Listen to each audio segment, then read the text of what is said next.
UPPCS mains में कई aspirant इसलिए फेल नहीं होते कि उन्हें आता नहीं, बल्कि इसलिए फेल होते हैं क्योंकि वे समय पर लिख नहीं पाते।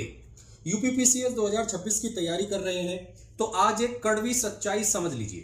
मेंस में नॉलेज जरूरी है, लेकिन नॉलेज को 3 घंटे में कॉपी पर उतारने की स्पीड उससे भी ज्यादा जरूरी है।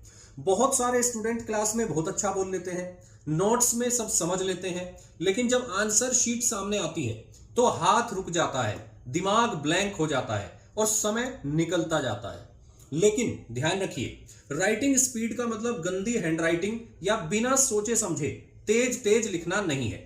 राइटिंग स्पीड का मतलब है कम समय में साफ, संगठित और प्रासंगिक उत्तर लिखना। एग्जामिनर को आपकी मेहनत नहीं, आपकी कॉपी दिखाई देती है। अब सवाल है, स्पीड बढ़ेगी कैसे?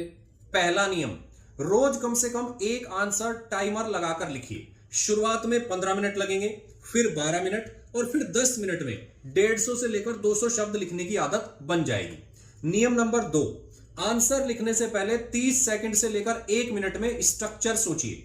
Introduction, body, conclusion. जब स्ट्रक्चर क्लियर होगा, हैंड स्पीड अपने आप बढ़ेगी। तीसरा नियम, पीवाईक्यूज से प्रैक्टिस कीजिए, क्योंकि पीवाईक्यूज आपको बताते हैं कि आयोग किस तरह के प्रश्न पूछता है और आंसर में किस तरह की डिमांड होती है। बिना पीवाईक्यूज के आंसर राइटिंग सिर्फ निबंध लेखन बन के रह जाती है। और साइकोलॉजिकल पॉइंट भी समझिए, स्लो राइटिंग अक्सर डर से आती है। एस्पिरेंट सोचता है कहीं गलत न लिख दूं, कहीं कंटेंट कम न पड़ जाए, और इसी डर में समय खत्म हो जाता है। इसलिए परफेक्शन नहीं, प्रैक्टिस चाहिए।